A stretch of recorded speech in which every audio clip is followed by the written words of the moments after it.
Hey, what's up, my beautiful people? This is Ashton Williams coming to you again with another amazing episode of the Melanated Traveler Podcast.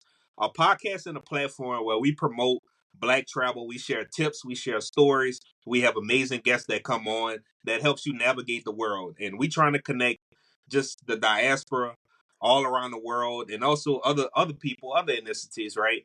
To be able to navigate to some of these destinations that are uncharted, that people don't really think about, or places that you may think about, but maybe you don't have the right information. You are definitely in the right place, and I have an amazing guest today. I have Lynett Nakamanya, aka Lynett Lux Travels, right? So just to give you a quick introduction on Lynett is, she's a travel expert. She has over close to almost 11 years of travel experience in Africa, and she has a passion for promoting the continent of Africa, and we'll get into her country and other countries that y'all can experience. But it's very important for us, especially being that it's Black History Month here in America, to be able to connect with the motherland, to be able to return home, right? And I just want to give a quick little synopsis. If you don't know where you come from, you can always check out African Ancestry. African Ancestry is a platform, and it's a business where you can go ahead on and get your DNA, and your DNA can either tell you what tribe that you come from Africa. I think that's very important as well. So back to Lynett. Lynett, she provides just informative information about Africa, breaking the myth that it's expensive to go to Africa. We're going to talk about that as well. And just some amazing destinations that you need to go to. So without further ado, I want to welcome you to the show. Thank you. Thank you for having me. I'm very excited to be here. Very excited to interact with your audience and share more. Share the tips, the tricks, the ideas, the thoughts, and just provoke the sense and desire to travel in and around Africa. Hey, perfect. So let's just dive into it. Let's just start off with this question. My first question was going to be the why question, but let's just start off where you come from. Where are you from? What country are you from in Africa? I'm from Uganda, which is in East Africa. Okay, gotcha. So let's dive into that a little bit. So like let's start off everything. If y'all guys already know me, I always start off with the why. Being that you're from Uganda, what made you inspired to get into the travel industry, to get into tourism, to want to be an advocate of people not only in your country but other people that's within the continent of Africa, and also what I would call the other diaspora around the world, to want to travel to Africa. What based on your childhood, based on the pride of your country, the culture of your country, makes you want to promote people to come to Africa? So, like you shared, I've been in the tourism industry for the last 10 plus years. Joining the industry, it was out of passion. I joined when I was just out of high school, started working as I applied for college, then I got into university, did tourism, but while working all along. And for me, it's more of a passion because I started working even before I joined college.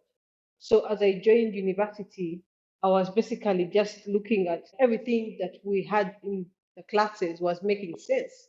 Because as I was taking tourists around, because I began as a tourist guide at a particular site in Kampala, everything made sense, the tourism experience. But as I spent time in the industry, I realized there was a vacuum, or there was something which was not clicking right, And just during COVID, that's when I did more research in this particular topic, where I noticed that people of color, people who look like me, were not traveling as much. So because I come from Uganda, East Africa, a tourist ideally is someone of a different skin color. It is that plain and simple. And I wondered, okay, there are people in the diaspora, African Americans, Caribbeans, and from all these parts of the world who travel. Why are they not traveling in and around Africa? Because even when I did work in Zimbabwe, in Zambia, in Botswana, Tanzania, still the number of people with my skin color traveling was, let's say 1%, if any, it was 1%. of the whole tourism population. And yet, I feel Africa has a lot to offer in terms of the authentic experiences. And once people of color come into Africa as travelers, it not only changes the landscape of how Africans view who a tourist is, because ideally we assume a tourist has to be of a different foreign or a different skin color. So here we have someone of color coming to tour and enjoy Africa. That alone psychologically changes how we see ourselves. So our value increases psychologically as individuals. But then also the experience I feel the person of color gets once they're here, seeing people that look like them, that sometimes even talk like them, that do some things the way they do. Like before we started the podcast, you talked about some of the foods you eat, and they're basically African cuisines. So once someone comes to Africa and maybe they're doing yes a safari, the normal safari experience, but then they have community experiences, they have market visits, all these things which they can incorporate in their safari that I actually push for in most of the safaris that I do. They get to meet the people, to understand the why. Why do people cook food this way? Why did women do these particular practices before? Why did men do this? How was the society built? All this helps us appreciate each other's diversity, but then I'm sure it can also help people, better understand themselves, mainly people of color, once they travel in and around Africa. So I believe traveling is not only for fun, but can be a really fulfilling and rewarding experience, mainly for people of color once they travel in and around Africa. Because even I, when I travel to other countries within Africa, I feel the experience I get is much more fulfilling than if I travel to some countries that I've been to in Europe. Yeah. Yeah, definitely, definitely. And yeah, we gonna dive into it just a little bit for those that don't know. So we talked offline before we got into the studio, and I was telling her, I'm from Louisiana and I grew up on eating okra. I grew up on eating, turkey neck, smothered turkey neck, anything that's smothered. Dishes with a lot of tomatoes in it. I grew up eating pig feet. I grew up eating chicken feet. I grew up eating, so and we talked about cultural dances as well. Like being from Louisiana, we have something called New Orleans bounce. And if anybody knows anything about Louisiana and New Orleans, we have a square called Congo Square. Unfortunately, that square was mostly descendants of Congo, Congolese, descendants that were sold as slaves, in the middle of the city. But we took those times of oppression and turned it into a cultural. Louisiana, especially New Orleans, is a cultural destination when it comes to food, when it comes to just culture in general, when it comes to art. So I do take pride in that part of my history. I take pride in it because it's just a mixture of so many different cultures, and it's amazing how we have so many similarities that we just don't know about. Yes. And that's where travel comes in. The more we travel, it opens our eyes to, first of all, the similarities we have, broadness of the world around us, because the image of Africa that's portrayed out there is definitely not what's on ground, not at all. Of course, some things are still challenging, infrastructure here and there, you know, you know, political instabilities here and there, but it's not so different from what's in other countries. It's just that the form of marketing that we use is not very to our benefit. Can I just say that? Because all the beauty is hardly marketed that much. I put some videos out on my YouTube channel where I've traveled around Uganda, but the places that are in and around Uganda, the food, the ambience, the weather, the different things that we have are not talked about that much. And yet, when someone comes, they'll be literally blown away. It's something that is worth experiencing, and yet very few people know that it's actually there. Yeah, definitely, definitely. I want to dive into. I want to talk about other countries within it, but I gotta dive Yes, into your home country first, of Uganda. yes. I'm very interested to know some more similarities. I'm very interested to know in like your culture. What are some like significant festivals within your country that people should be interested in coming to during those times? Any type of significant holidays or festivals that people should, you know? We don't have very many particular festivals, and even the festivals or the activities we celebrate culturally are not on particular days. Now we have the circumcision ceremony, which is called the Embalu, where a particular tribe gathers all the young men who are not yet circumcised. Usually, it's a path of way to manhood. So they gather them around, they do a whole festival, but it's there usually once a year in November. So it's a whole week celebration where they go dancing, drinking, and then at the end of the ceremony, the young men will be circumcised. But then even our marriage ceremonies are very cultural and interesting, you know. I come from the central region where we have a king. He's a king of Uganda. So usually during the king's birthday, it's a big celebration in the kingdom. You know, during the coronation ceremony, it's also a big celebration. But we don't have very many particular cultural festivals that go on. You know, but we have so many community villages where the culture has been preserved, you know, and people who come into the country can experience some of the activities like the cooking classes, you know, they can learn the weaving, the different experiences that the authentic African Baganda woman went through. So we still have that where someone can come and experience the full day's experience of being maybe a Muganda or being from a particular tribe and even eating the foods. And they're trained on how the foods are prepared, why people eat different foods. You know, so we have all those different things, the culture dances, the culture wears. Clients can experience all that. Gotcha. What's the name? What's the name of some of the cultural dances in Uganda? So, like, I'll give you an example. Like I said, back home we have a specific dance. You know, New Orleans bounce has to have a drum in it. It has multiple levels of Yes. drums, and the Yeah, we way have. men and women dance to that music is to move their hips very rapidly, their shoulders very rapidly. Yes.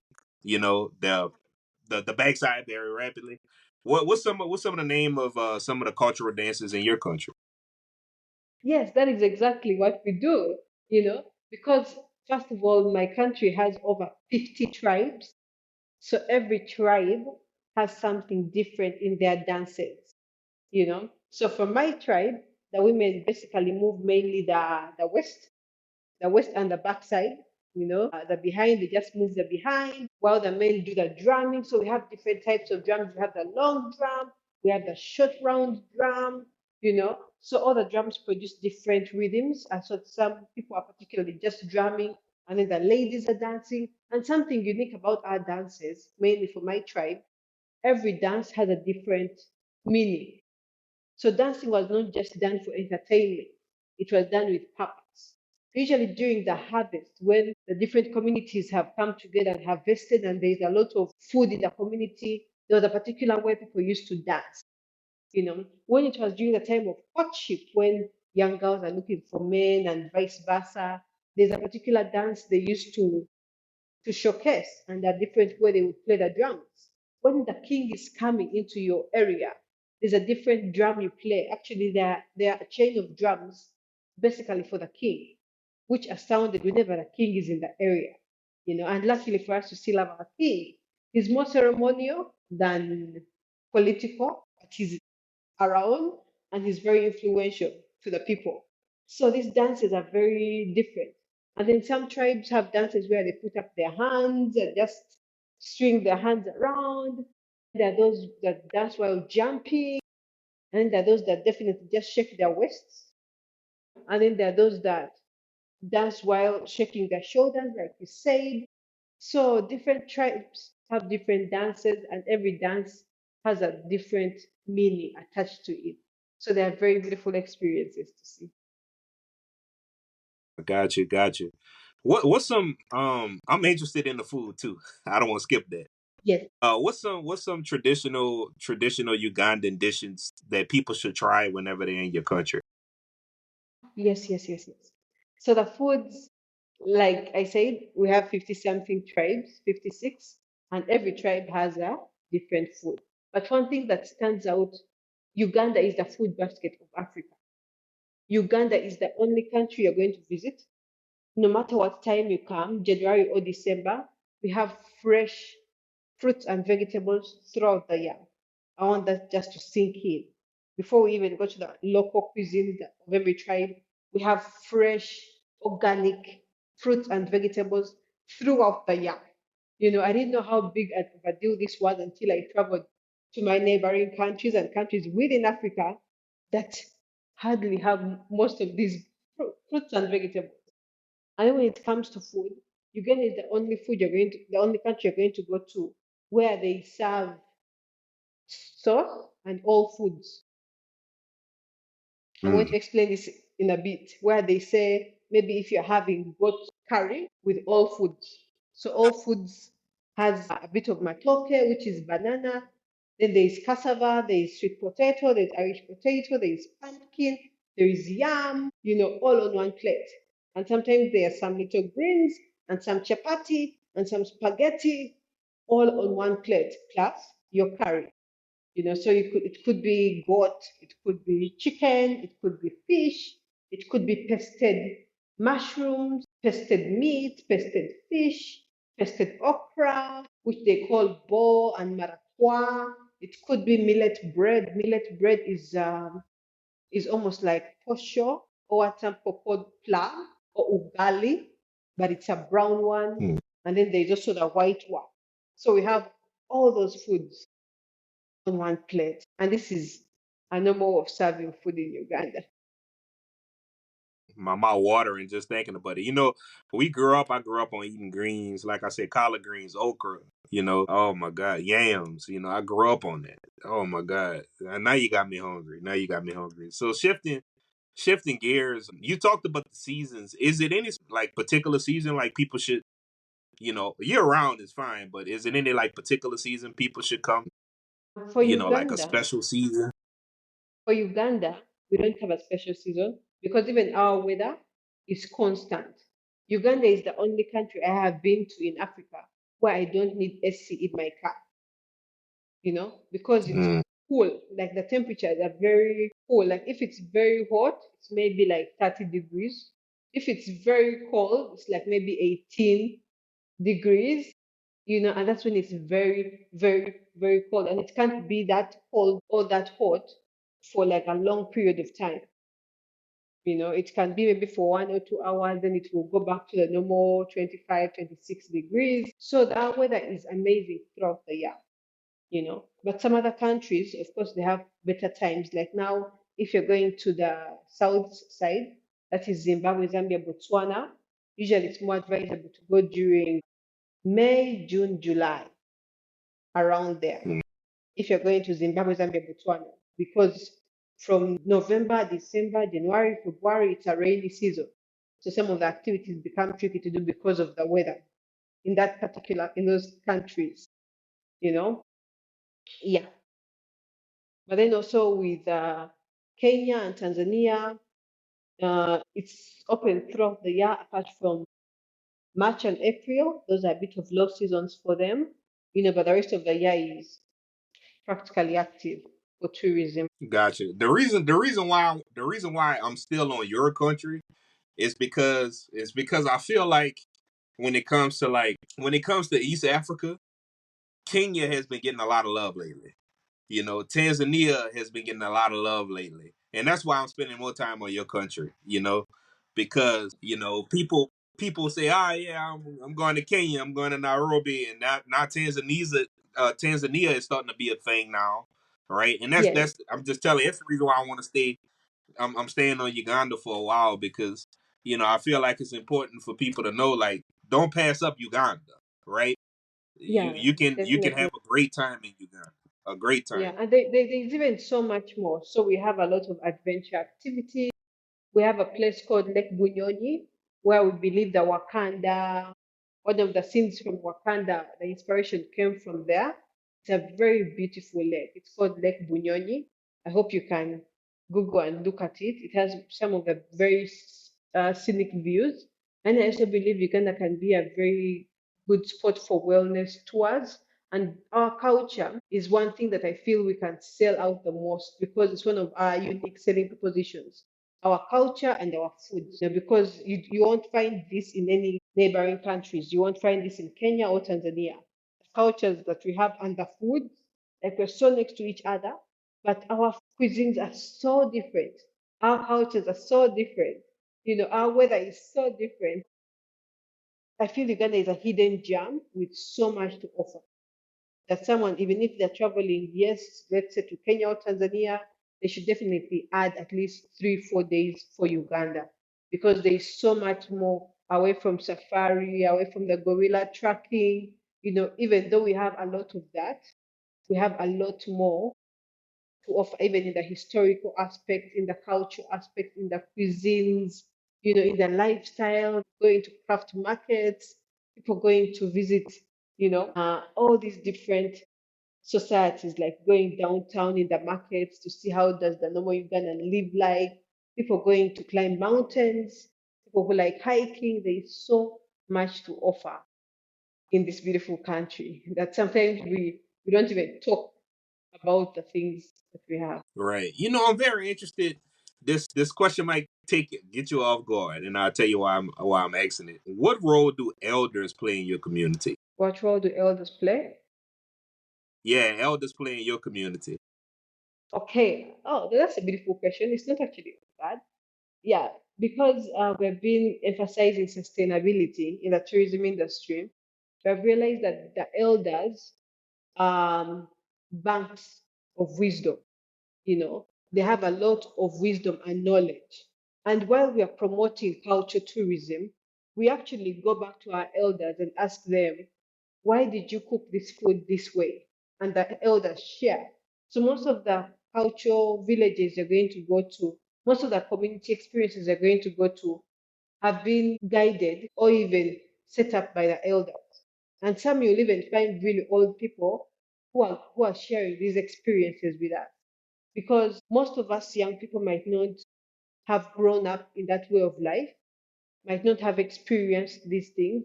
But as we talk to our elders, them being the banks of knowledge, of history, of culture, they take that opportunity and just feed us with all this information, which helps us preserve our culture. And this is also something beautiful about tourism, because the more we have people who are loving to travel into the country for cultural experiences, for immersions, for authentic encounters, it also helps us preserve and also celebrate and love our culture the more.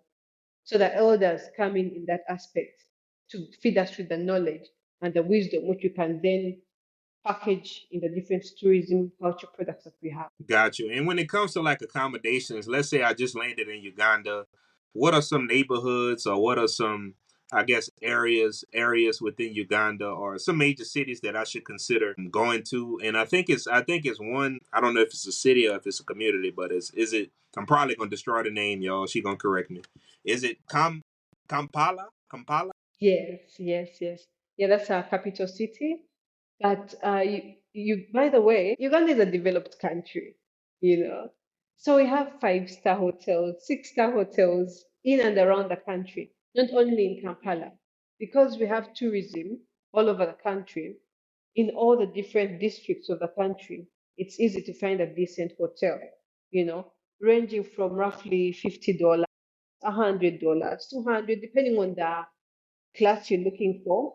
But if when you land into the country, you're landing through our airport, Entebbe Airport, there's over 200 hotels just in Entebbe that range between $50 and $500, even more. So depending on what you want, we also have Airbnbs scattered around the country. So just using your app and looking at Airbnbs, you can easily find a beautiful location. But hotels are easy to find in Kampala, in Entebbe. If you've just come into the country, the nearest would be Entebbe because that's where our airport is. But then Kampala is roughly 30 minutes to 1 hour away from the airport if you're using the express highway. And this also provides really nice hotels at fair prices. You can get a 5-star hotel at $200, a 5-star.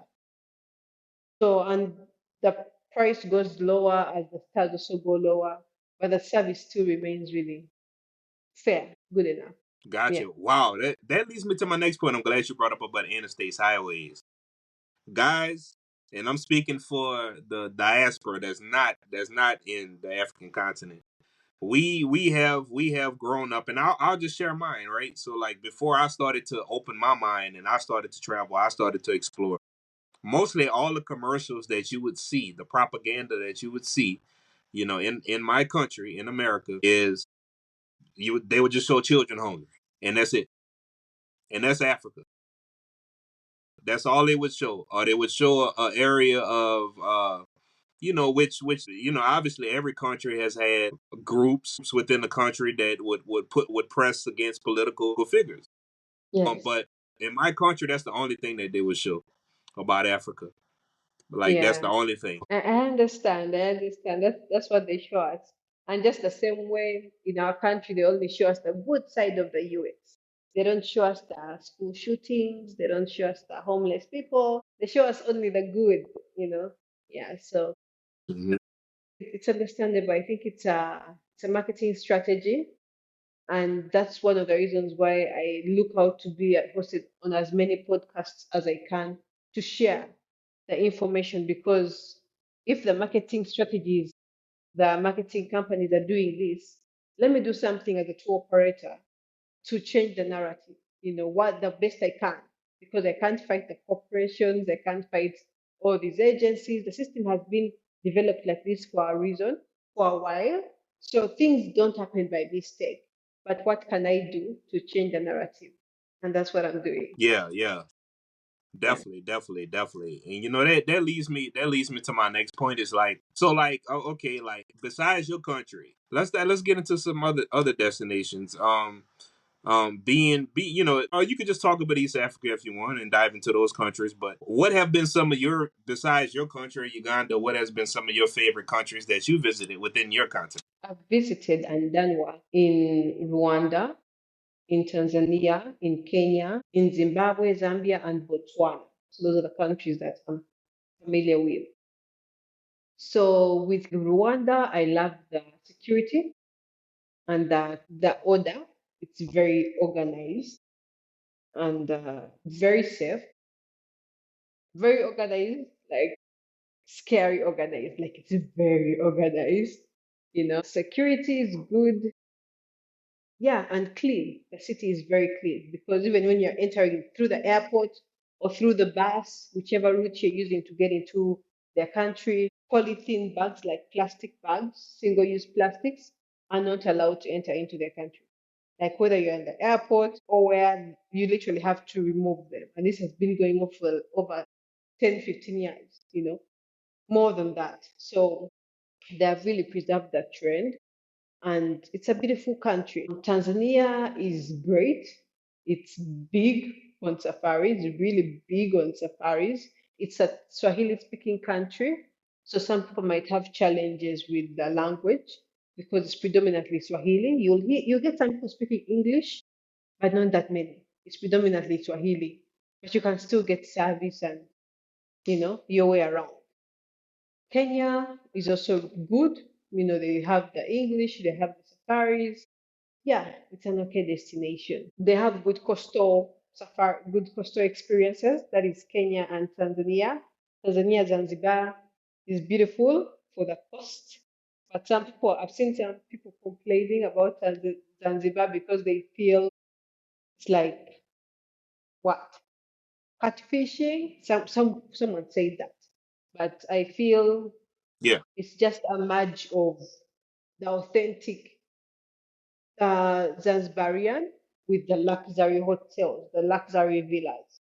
They don't want to hide the people, so you're going to pass through the town and find people living in their way of life.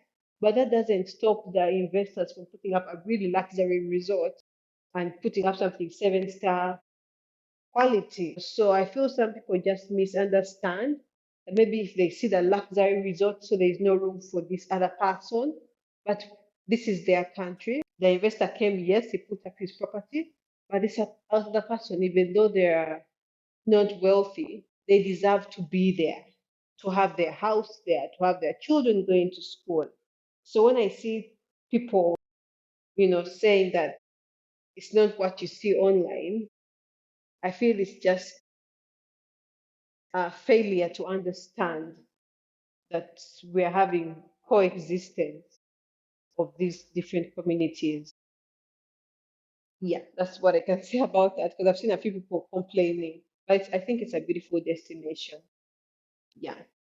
Then I think I could speak to a lot of different people is that to go to countries where people look like you and you no longer the minority or the majority, that means so much to me.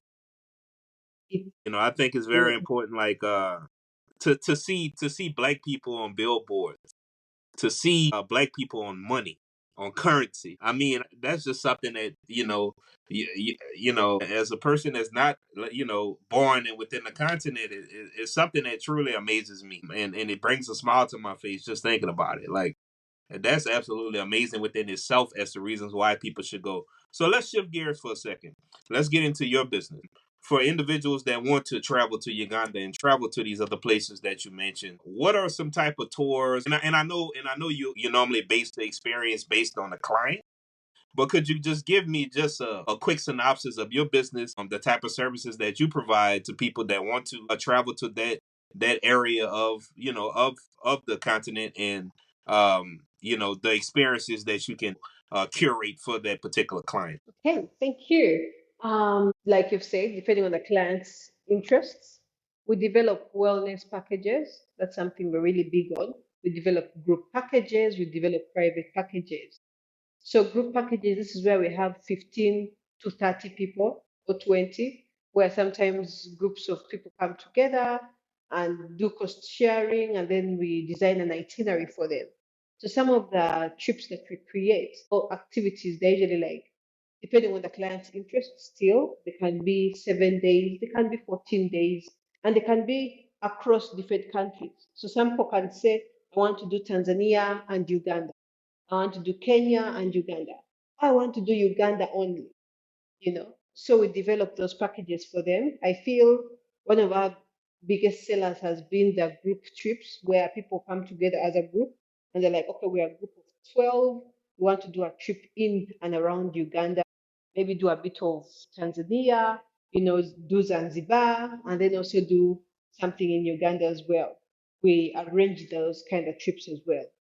And the beauty with the group trips is they're cheaper because you're doing a lot of cost sharing, with a Hmm. group. Gotcha. So the price of a group trip would be way cheaper than the price of maybe a private trip of 2 people or 3 people or 4 people.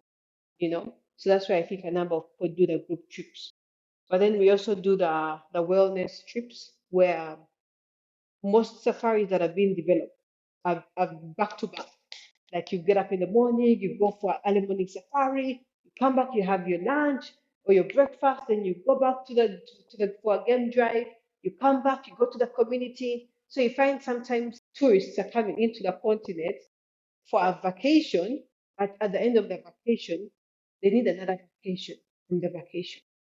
You know, Hmm. so we develop wellness packages where you come, you have days for meditation, yoga, journaling, while we put in a bit of safari as well.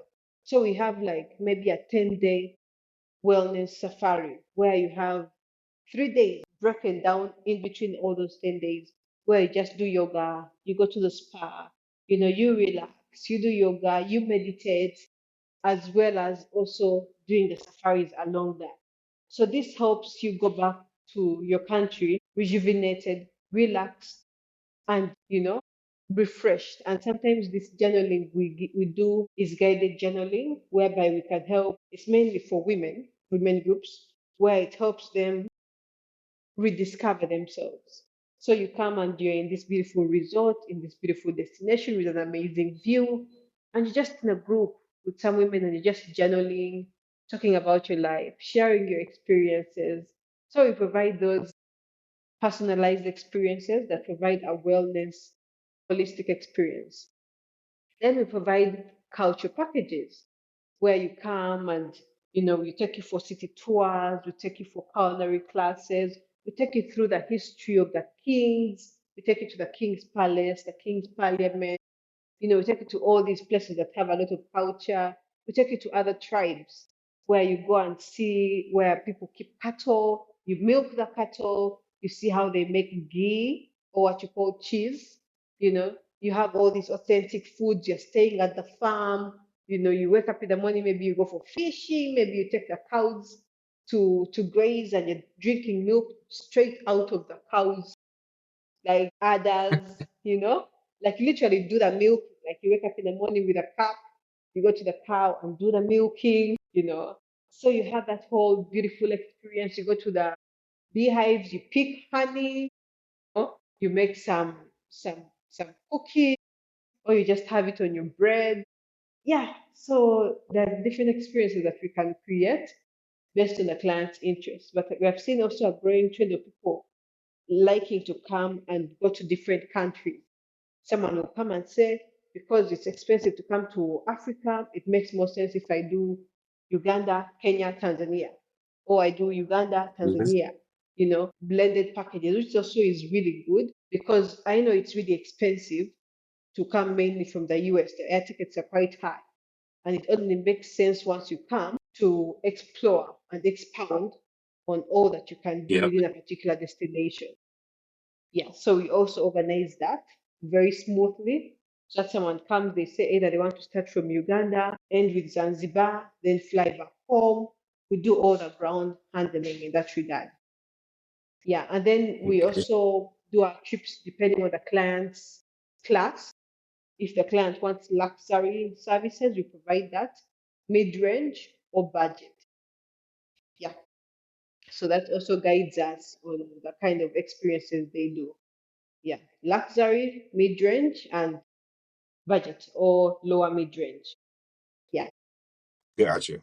Gotcha. Y'all heard it here first, and her information is going to be in the show notes, guys, so y'all can check that out. And I'm also going to give her an opportunity to blast out all our social handles. I do have one more question, though. For somebody that's on the fence,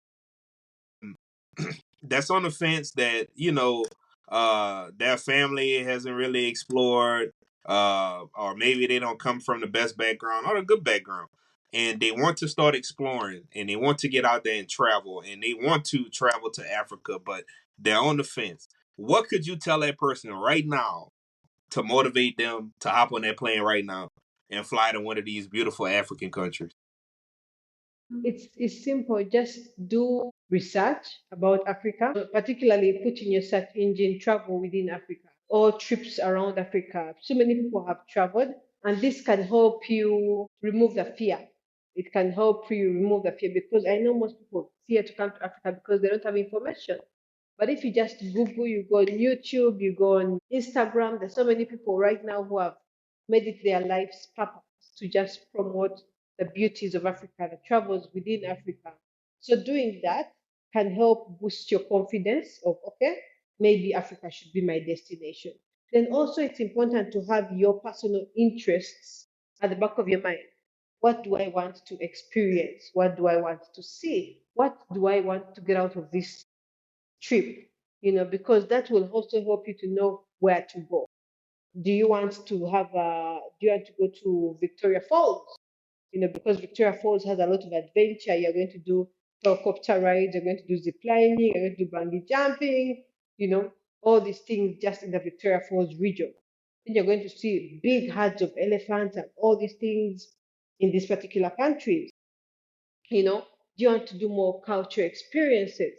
So once you know exactly what you want, this can guide you on which country you're going to narrow down on, or which group of countries. you know. I always said group of countries because it is quite expensive to come to Africa. So once you can do two, three countries at once, it makes the whole experience, I think, more fulfilling. And then lastly, it's important to consult with someone. If you want to come to Africa, get any travel operator who is based in Africa. talk with them, understand exactly what's needed. Even if you want to come to Africa as a solo traveler and you don't need any guidance from anyone, at least get a consultation from a tour operator to give you a few tips on what you need. Like if you get to the airport, where do you get transportation? Because unlike in most European countries and in the US, when you get to our airports, you don't have like a train somewhere or a bus that you can jump on and then you go to Kampala and then you go here. It's not like that. So it would be good for you, even if you're a solo traveler or someone who wants to have an independent experience, to have someone who can hold your hand at least the first 1, 2 days. This will give you more confidence. It will make you know the ins and outs of that particular destination and also ease your whole travel experience. It doesn't have to be Mm-hmm. hard. It doesn't have to be rocket science. Information is out there, a lot of it. So just take a few minutes to research more, and this will boost your confidence. It will show you which steps you have to take, who you have to talk to, which vaccines you have to take for different countries, because we also have that. Some countries have vaccine restrictions, you know. So it will just give you all this information, and with information, everything is made easy. Mm-hmm. Gotcha. Gotcha. But I want to take this time out to tell you, I truly appreciate you for coming on. I look forward to our collaboration and our partnership on many different projects in the future. I do look forward to working with you. It's something that I want to tell you offline. I'm gonna wait till we get off. But I just want you to know you family, man. You family, and I really do appreciate you coming on. But I also want to take this time out for you to share anything that you want to share, your business, your social handles. How can we follow you and how can we support you? Okay, thank you. Lastly, I'd like to thank everyone who has come this far in the podcast. Thank you so much for listening in. I hope you get a chance to travel in and around Africa. I hope it's a fulfilling experience for you. And if you want to know more information, you have questions, you just need guidance, reach out to me on my Instagram handle or on my WhatsApp or on my email, which are going to be shared in the link. My WhatsApp number is easy. It's also going to be shared because I also believe in having a smooth communication channel with people that you want to work with. So I'm sure WhatsApp will be easy to use. Instagram, my personal handle will work, and even my email, which will be shared. So that in case you have more information, even on my personal page, on my Instagram page, you can find my email, or you can send me an email in case you have questions, in case you need guidance. I'm just willing to provide as much information as you need to ensure that your experience in and around Africa is made easy. Yes. All Thank right. you. All right. Well, I thank you. I thank you for having you on again. And y'all know my motto. I'll see you at the top because the bottom is just too crowded. Peace. Have a good one, y'all. I'll see you at the top.